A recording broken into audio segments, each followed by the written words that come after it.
Inilah Buletin Dakwah Kafah edisi 452, 2 Safar 1448 Hijriah atau 17 Juli 2026 Masehi dengan judul Membasmi Korupsi Butuh Solusi Syar'i.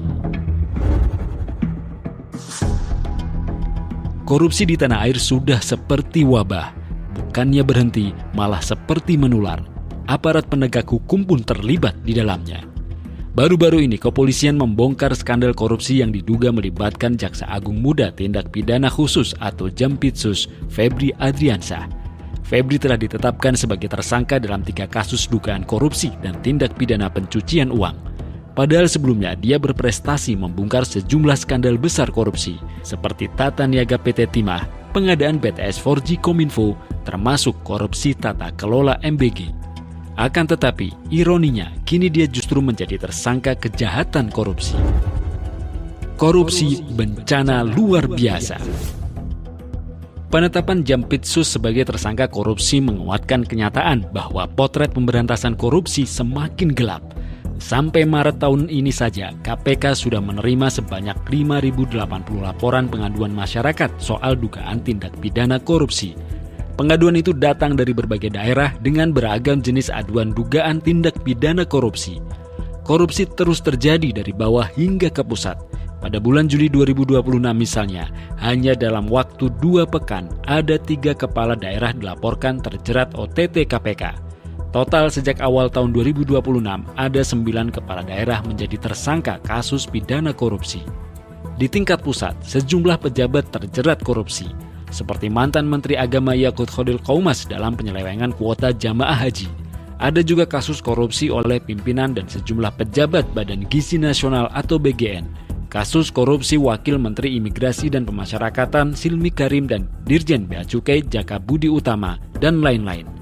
Belakangan ICW menyebut ada potensi markup 5,54 triliun rupiah pengadaan 80.000 pick-up oleh penyelenggara Koperasi Desa Merah Putih. Maraknya korupsi di tanah air ditegaskan oleh peneliti BRIN Siti Zuhro sebagai bencana luar biasa. Menurut dia, fenomena tersebut menandakan turunnya integritas dan rasa pengabdian terhadap masyarakat. Siti Zuhro juga menyoroti motivasi sebagian orang yang ingin menjadi pejabat publik bukan untuk memperbaiki bangsa, tetapi karena ingin kaya. Menurut dia, ini jadi salah satu faktor yang membuat korupsi sulit diberantas di Indonesia. Aparat malah terlibat. Lebih mengenaskan lagi, korupsi juga dilakukan oleh aparat penegak hukum. Komisi Pemberantasan Korupsi atau KPK melaporkan dalam kurun waktu 2010 hingga 2025 terdapat 31 hakim yang terjerat kasus korupsi. Peringkat kedua penegak hukum yang terjerat kasus korupsi adalah pengacara dengan jumlah 19 orang, kemudian jaksa sebanyak 13 orang, dan polisi 6 orang. Catatan hitam kasus korupsi juga mencakup Kepolisian Republik Indonesia. Menurut Police Corruption Perception Index dari Indeks Mundi pada tahun 2026, responden survei daring memberikan Indonesia skor persepsi korupsi polisi tertinggi di Asia Tenggara dan peringkat ke-18 di dunia. Melihat kenyataan menyakitkan ini, harapan clean government terwujud semakin pudar. Perang melawan korupsi cuma jargon kampanye para politisi untuk merayu rakyat. Faktanya, saat berkuasa, korupsi justru makin menjadi-jadi.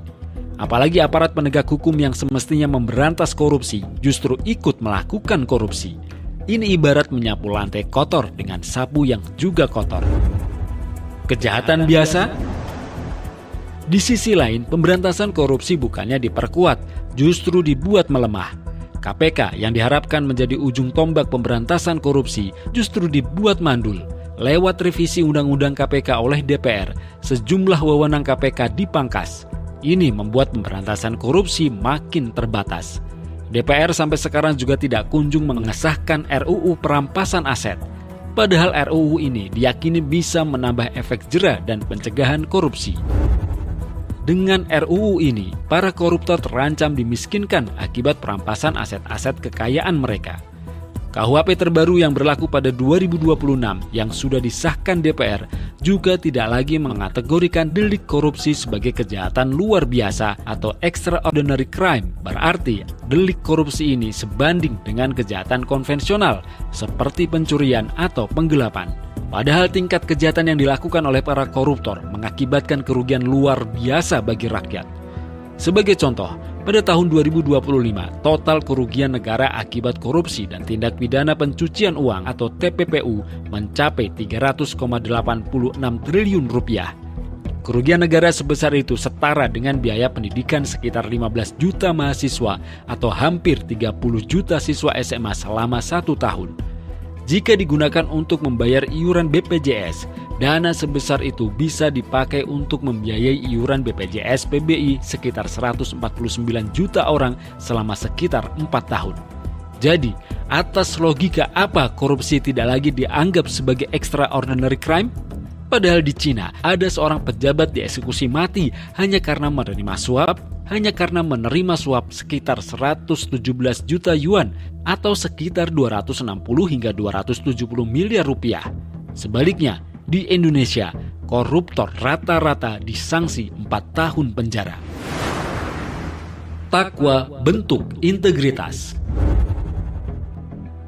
Sering disimpulkan bahwa korupsi terjadi karena gaji pejabat dan aparat terlalu kecil. Karena itu Presiden Prabowo memutuskan untuk menaikkan gaji para hakim hingga 280% agar mereka tidak bisa disogok. Padahal kejahatan korupsi erat kaitannya dengan buruknya integritas pejabat. Ini bukan semata soal gaji. Seorang jampitsus seperti Febri Ardiansyah diperkirakan berpenghasilan per bulan 43 juta rupiah. 43 juta rupiah sudah lebih dari cukup dibandingkan dengan rata-rata penghasilan orang Indonesia. Faktanya, dia masih juga korupsi. Sementara itu, ada seorang petugas kebersihan KRL dengan sukarela mengembalikan uang penumpang yang tertinggal, padahal nilai uangnya 500 miliar rupiah. Dengan demikian, integritas itu erat kaitannya dengan kekuatan moral. Apalagi jika integritas itu dibangun di atas iman dan takwa, ia akan jauh lebih kokoh. Rasa takut kepada Allah SWT akan membuat seseorang berhati-hati dengan kekuasaan. Bahkan seutas tali yang bukan haknya tidak akan dia ambil. Imam Muslim meriwayatkan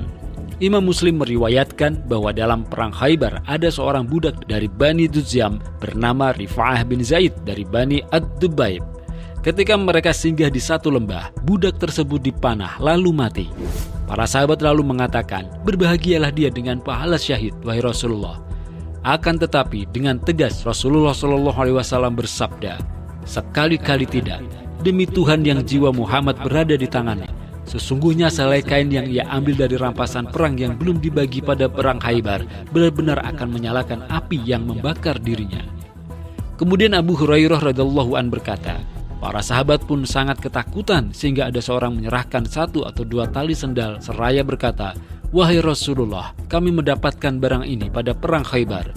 Lalu Rasulullah SAW bersabda, "Ketahuilah, sesungguhnya itu adalah 1 atau 2 tali sandal dari api neraka." Hadis riwayat Muslim. Karena itu sudah semestinya jabatan diserahkan kepada orang yang mempunyai ketakwaan yang luhur. Dia juga harus mempunyai kapabilitas atau kafaah untuk menduduki jabatan yang dia pegang. Solusi Islam. Selain iman dan takwa, syariah juga menerapkan mekanisme pembuktian terbalik untuk para pejabat yang dicurigai mendapatkan kekayaan secara tidak wajar. Khalifah Umar bin Khattab radhiyallahu an pernah menegur Abi Hurairah radhiyallahu an setelah mendapati kekayaan yang meningkat usai menjadi gubernur di Bahrain. Abu Hurairah radhiyallahu an menjelaskan bahwa semuanya adalah hasil usahanya selama menjadi pejabat di Bahrain. Khalifah Umar radhiyallahu an lalu memeriksa laporan keuangan Abu Hurairah radhiyallahu an. Beliau mendapatkan kebenaran ucapannya. Kemudian beliau memerintahkan agar keuntungan usaha Abu Hurairah dimasukkan ke Baitul Mal atau kas negara. Adapun modal dan gajinya tetap menjadi milik Abu Hurairah radhiyallahu an. Selain perampasan harta tidak sah pejabat negara, syariah Islam juga menerapkan sanksi tasyhir atau publikasi pelaku korupsi kepada khalayak. Hal ini pernah dilakukan Rasulullah SAW saat mengetahui Ibnu Lutbi'ah yang diangkat menjadi petugas zakat menerima gratifikasi atau hadiah dari seseorang. Beliau menegur dia dan mengumumkan pelanggaran ini pada kaum muslim. Syariah Islam juga memberlakukan sanksi keras terhadap pelaku korupsi dan penerima gratifikasi. Korupsi berbeda dengan pencurian yang sanksinya adalah potong tangan. Korupsi adalah penyelewengan kekuasaan yang memberikan keuntungan harta atau akses kekuasaan untuk diri sendiri atau orang lain. Sanksi hukum terhadap pelakunya diserahkan kepada putusan qadhi atau hakim. Bisa berupa hukum cambuk dan penjara, bahkan bisa hukuman mati, bergantung pada tingkat korupsi yang dilakukan. Wahai kaum muslim, sesungguhnya korupsi di negeri ini sudah menjadi bencana luar biasa. Banyak pejabat dan aparat tidak lagi malu untuk korupsi. Mereka terang-terangan melakukan korupsi. Lebih memalukan lagi, banyak orang tetap mempercayai mereka sebagai pengurus negara. Pangkal persoalan korupsi adalah sekularisme, yakni pemisahan agama dari kehidupan serta dari kekuasaan dan pemerintahan. Islam dipersempit hanya sebagai urusan ibadah dan moral atau akhlak. Bahkan tidak jarang uang hasil korupsi digunakan untuk beribadah. Karena itu, untuk membasmi korupsi tidak cukup hanya dengan mengganti pejabat korup dengan pejabat baru. Akan tetapi harus ada perubahan sistem kehidupan dengan Islam. Islam telah membawa sistem kehidupan yang sempurna, termasuk dalam pemberantasan korupsi. Syariah Islam ini hanya diberlakukan dengan sempurna dalam naungan sistem pemerintahan Islam atau khilafah Islam, bukan dengan sistem demokrasi sekulerisme yang malah mengkompromikan yang hak dengan yang batil. Apalagi sistem ini pun terbukti malah melestarikan korupsi. Apakah kasus demi kasus ini tidak cukup membuka mata kita agar bersegera menerapkan syariat Islam secara kafah, wahai umat Rasulullah?